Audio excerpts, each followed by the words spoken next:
Salve, salve nação! É isso aí, hein, rapaziada. Mais um vídeo pra vocês. Veja a escalação do Flamengo e as últimas notícias do Flamengo para o grande clássico, hein, entre Flamengo e Botafogo, hein? Bora lá, nação! Vantagem que já é muito boa na liderança da competição. O Botafogo tem 11 pontos de vantagem nesse momento para o Palmeiras, que é o segundo colocado, e 15 de vantagem para o Flamengo, que hoje é o quarto colocado. Vamos colocar aqui as prováveis escalações para a gente debater um pouco mais sobre o que pode ser esse jogo de amanhã, né? O jogo das 9 da noite, hein, pessoal? Aqui no Sport TV. É o jogo em 4K, então 9 da noite no Sport TV vocês acompanhem o Botafogo e Flamengo. Aí a provável escalação do mandante, o líder do campeonato Botafogo com o Lucas Perry, de Plácido, Adrielson, Vitor Cuesta e Marçal, Marlon Freitas, Gabriel Pires. Aí a dúvida, né? Tietê ou Júnior Santos, Eduardo e Vitor Sá, que foram poupados no último jogo, retornam ao time. No ataque, a dúvida entre Diego Costa e Tiquinho. Por que a dúvida? Porque o Tiquinho voltou de uma lesão mais cedo do que se esperava, do que o departamento médico do Botafogo talvez até projetasse. Então o Tiquinho está relacionado e certamente vai participar do jogo, né? Só não se sabe se desde o início ou no decorrer da partida. O que significa essa volta do Tiquinho, Pedro? Porque eu costumo dizer que até animicamente, quando o Tiquinho está em campo, o Botafogo dá uma mudada. É claro que continua, né, fazendo uma boa campanha, fazendo bons jogos mesmo na ausência do Tiquinho, mas o espírito parece um pouco diferente quando ele está em campo, não? Não, sem dúvida. É um jogador fundamental, é o craque do Campeonato Brasileiro, na minha opinião, assim, disparado, embora o Eduardo também tenha uma relevância muito grande nesse time do Botafogo, mas o Tiquinho, eu costumo brincar, costumo falar que ele é o setor ofensivo do time por inteiro. Porque ele é o cara, ele é o centroavante, o camisa 9, ele é o fazedor de gols, mas ele é o cara que prepara a jogada também, ele é o cara que se movimenta bastante, que vem no meio, que faz uma tabela, faz uma parede, dá a opção de triangulação, enfim, uma inteligência muito acima da média. Então, até em termos de características, o retorno dele é fundamental. Claro que tem a chegada do Diego Costa, que é um outro atacante de peso também, fazedor de gols, mas até em termos de característica e principalmente hoje o desempenho físico é muito diferente. O Diego Costa ele não consegue dar essa dinâmica para o time que a gente tem visto nessa temporada o Tiquinho fazer. Agora, é óbvio que você não pode acelerar o processo e principalmente arriscar fisicamente um jogador que é importante, tendo ainda uma boa parte do campeonato para acontecer por conta de um clássico, de um jogo contra o Flamengo, principalmente o Botafogo já tendo uma vantagem grande. Então, sem dúvidas, o departamento médico e a comissão técnica do Botafogo vão ter os dados médicos, clínicos, tudo na mão para conseguir, para tomar a melhor decisão. Agora, assim, ele estando 100% fisicamente, para mim, começa jogando. Ô Alex, tem favorito para esse jogo de amanhã? O momento conta mais do que elenco, do que a fama dos jogadores do Flamengo, né? Os jogadores são renomados, muito vencedores, muitos deles na história do clube. Tem favorito? Eu acredito que não. Acredito que não, Felipe, Pedro. O momento, lógico, do Botafogo ele é muito bom, mas o time do Flamengo, como é um time assim extra classe, cara, se chegar naquele jogo e eles produzirem o que eles têm condição de produzir, e ainda mais com esse tempo de treinamento, eu acho que é aí que acaba equilibrando as coisas, né? E você vê que o Botafogo conseguiu isso, né? Seria muito comum da gente falar que esse time do Botafogo, do Flamengo, ele é favorito. E muitas vezes é a palavra só, né? Aquela questão de algum momento, de alguma circunstância. Mas com a condição do Botafogo, do nível que ele atingiu, eu acredito que não tenha favorito, cara. O único que vai ter que jogar muito bom futebol nesse tipo de jogo. Você vai ter que jogar bem realmente. Para você poder atrapalhar o adversário e conseguir se impor e ao mesmo tempo ter a condição de vencer. Vejam vocês, o Botafogo fez 11 jogos em casa no Campeonato Brasileiro e venceu os 11. Sequer empatou jogando em casa. Veja como é difícil a missão do Flamengo neste jogo do sábado à noite. Aliás, vamos dar uma olhada na provável escalação do Flamengo também, para saber como o treinador flamenguista vai colocar o time em campo. Olha só, o São Paulo deve fazer uma mudança no gol, né? Tudo indica, pelo menos os nossos companheiros do GE publicaram que ele fez um teste com o Rossi, ex-goleiro do Boca, para começar a partida pela primeira vez. 3 zagueiros, né? O Fabrício Bruno, o Eric Pulgar jogando ali meio que como um líbero e o Léo Pereira. Meio campo bastante mexido, hein, em relação aos últimos jogos. Mateuzinho Igor Jesus, Alan, Ayrton Lucas e o Everton Ribeiro. No ataque, Pedro e Bruno Henrique. Dessa forma, o Gabigol ficaria no banco, o Gerson no banco, a Arrascaeta fora também. Qual a ideia, você imagina, se essa realmente for a escalação? Não é fácil acertar a escalação do São Paulo ali nos jogos. Se essa escalação for confirmada, Pedro, o que você imagina que está planejando o São Paulo, hein?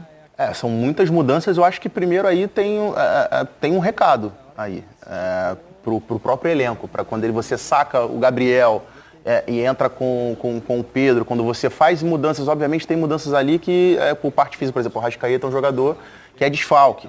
Então, assim, mas eu acho que tem uma mensagem pro elenco também, de uma necessidade nesse momento de ter mudanças. Mas se a gente for pegar exatamente, principalmente em termos de esquema, se a gente for olhar para a escalação, na verdade, ela, em parte, ela parece um pouco o desenho do losango que o Flamengo tinha no ano passado com o Dorival. Porque o Pulgar, nos jogos do Flamengo, quando o Pulgar joga como esse primeiro volante e o Flamengo tem a posse de bola, ele já é esse jogador que recua entre os dois zagueiros para iniciar a jogada. Então, assim, na verdade, a gente vê a formação ali de um 3-5-2, mas é como normalmente o Flamengo se comporta quando tem a posse de bola. Normalmente nos jogos, mesmo quando joga com uma linha de 4 atrás, quando tem a posse de bola, o Pulgar entra entre os zagueiros, os dois laterais avançam bastante, tanto o Mateuzinho pelo lado direito quanto o Ayrton Lucas do lado esquerdo. São jogadores que sempre apoiam sempre muito. Então, assim, eu acho que a mudança do esquema em si, ali a questão dos 3 zagueiros, eu acho que nem é assim uma novidade tão grande. O que me chama mais atenção é muito a questão das peças. E eu acho que quando ele muda bastante, tem essa questão que eu falei do recado pro elenco, eu acho que tem uma necessidade dele de tentar encontrar um time do Flamengo que principalmente seja um time mais coeso quando não tem a posse de bola. O Flamengo tem muita dificuldade, porque assim, criar, o Flamengo sempre cria. O Flamengo normalmente tem pelo menos 4, 5 oportunidades por jogo. O problema é que o Flamengo, desde o trabalho do Sampaio, isso na verdade desde antes, né? A temporada inteira a gente fala de um Flamengo que tem muita dificuldade, sofre demais quando não tem a posse de bola. A gente disse aqui no Troca recentemente, né, Alex, que o Flamengo, até um determinado período da temporada, poucos dias atrás, tinha a segunda pior defesa entre os times que jogam a Série A do Campeonato Brasileiro. Vejam vocês, entre os 20 clubes que disputam a Série A, o Flamengo tinha a defesa melhor apenas do que o América Mineiro, que tem a pior defesa da Série A na temporada. Então são números realmente assustadores, né, para o torcedor, para o treinador, e dá a impressão realmente que ele está tentando deixar o time um pouco mais firme do meio para trás, com a escalação de o Igor Jesus, que é um cara muito jovem, de muita força física, né? Com o Pulgar. Então acho que dá a impressão de que ele está tentando fortalecer um pouco do meio para trás, né? E isso ele tem tentado já em algum jogo e por isso ele tem usado muito o Pulgar, né?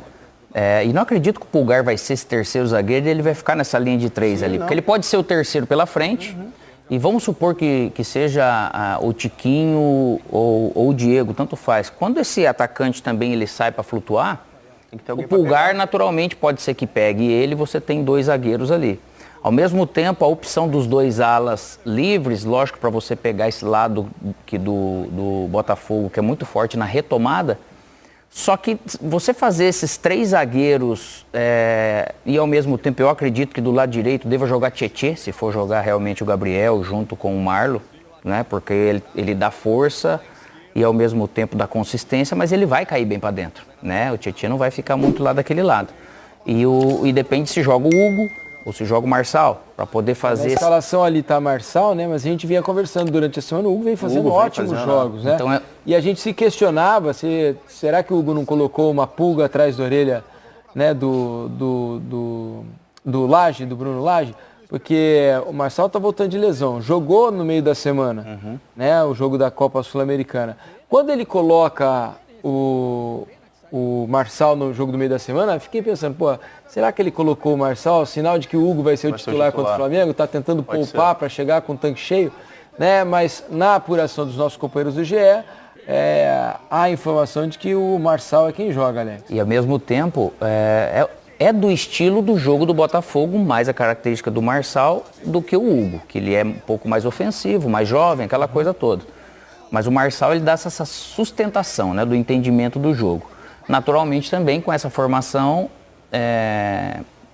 você pode perceber o time do Flamengo, se ele colocar, ele quer um time para pressionar, que é o perfil do Sampaoli. Jovens o tempo todo, com um time forte para marcar com 3 volantes ali, ficando nessa condição para dar liberdade para o Everton, Bruno Henrique e Pedro, né? E dar essa condição deles ficarem muito mais pelo meio. Só que com tanto jogador talentoso, que a gente já viu jogar com 5 jogadores talentosos o Flamengo do meio para frente, hoje ele está de repente dando indo para o jogo também com uma cautela. Não quer dizer que ele fazer isso daí, o Flamengo ou qualquer time vai ser mais defensivo, não. Pelo contrário. Porque esses alas, eles podem ser o tempo todo abertos, principalmente o Mateuzinho aqui, para o Pedro não precisar cair. O Everton, ele vai cair um pouco para esse lado, mas o Mateuzinho, ele não vai ter tanta entrada como às vezes o Samuel Xavier às vezes entra, né? Ele pode ficar. E o Ayrton Lucas, ele vai dar liberdade para agredir realmente por fora isso. O único problema é quando um Tietê, um exemplo, cair por dentro, se eles vão ficar com superioridade ou não, por causa de fazer 4 por dentro, porque daí aquele contraveneno que você tem para uma situação ou outra. E se vem o Tiquinho, cara, que você perguntou pro Pedro, quando você tem um jogador nesse momento no time, cara, é um alívio sempre, porque tudo que você sabe que vai chegar nele, ele vai resolver, ele tá com confiança, o adversário se preocupa muito mais. Um tijolo, o cara resolve. Só que saiu o Tiquinho e o Flamengo seguiu, o Botafogo seguiu o mesmo caminho. E o Diego já entrou, fez 2 gols num jogo, outro gol no outro, entende? Assim, então o perfil ele é muito parecido, mas é óbvio que quando você tem jogador nesse nível, mas eu não acredito que ele venha realmente com o Júnior, não.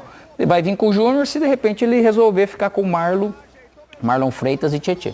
Agora, ele jogava com o meia pelo lado, né? Era, normalmente, pelo menos no começo, foi o Sauer que estava dando uma resposta. O Sauer acabou saindo, ele tentou com o Segovinha, que não andou muito, né? Porque assim, são características muito diferentes das opções que ele tem ali pelo lado, né? O Sauer, ele jogando ali pela direita, ele é um meia de origem, um jogador canhoto. Então, naturalmente, ele é um jogador que traz muito essa bola para dentro, ele busca muito essa faixa central do jogo e dá o corredor pro Di Plácido, que é um jogador também de velocidade para conseguir atacar. Quando você vai para o Segovinha já é um jogador que busca mais a profundidade, um jogador do drible.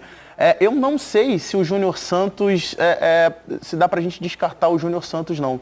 Porque, embora tecnicamente o Tietê, na minha opinião, entregue mais, seja um jogador muito mais completo tecnicamente, mas acho que talvez pela característica e por essa fragilidade defensiva que a gente vem falando do Flamengo, você ter um jogador ali muito agressivo, de força e velocidade, para conseguir atacar aquele espaço ali do Ayrton Lucas, que é um lateral que se projeta muito e naturalmente dá espaço nas costas também, talvez possa ser um bom arranjo, possa ser um bom caminho para o Botafogo explorar aquele lado ali. O Júnior Santos, nesse sentido de velocidade, de ser o jogador da profundidade, com relação ao Tietê e ao Segovinha, eu acho que ele encaixa um pouco melhor nesse sentido, nesse contexto de jogo. Mas a gente está falando de um Botafogo hoje que o treinador tem peças na mão, tem jogadores com características diferentes para conseguir colocar em campo. Tem variação. Tem sim, e tudo indica também, né, para surpresa de muita gente, que o Pedro vai começar o jogo e o Gabigol deve ficar no banco de reservas. Veremos se vai realmente acontecer, né? A escalação do Sampaoli não é fácil de acertar. Então, amanhã, momentos antes da bola rolar, nós saberemos os 11 que começam, tanto de Flamengo quanto de Botafogo. Tá legal? Olha só, deixa eu mostrar para vocês o que tem na nossa agenda deste sabadão aqui. É isso aí, nação. Foi mais um vídeo para vocês. Vejam aí agora as próximas partidas do Campeonato Brasileiro. Goiás e Internacional, Atlético Paranaense e Atlético Mineiro, Botafogo e Flamengo, Grêmio e Cuiabá, Corinthians e Palmeiras, Fluminense e Fortaleza, Bahia e Vasco da Gama, Cruzeiro e Bragantino, América Mineiro e Santos. São Paulo só vai jogar dia 27/9, que é um jogo adiado, tá ok? Isso aí, nação. Agora vamos para a tabela atualizada do Brasileirão. Em primeiro, Botafogo com 51. Em segundo, Palmeiras com 40 pontos. Em terceiro, Grêmio com 36. Em quarto, Flamengo com 36. Em quinto, Fluminense com 35. Em sexto, Bragantino com 35. Em sétimo, Atlético Paranaense com 33. Em oitavo, Fortaleza com 32. Em nono, Atlético Mineiro com 30.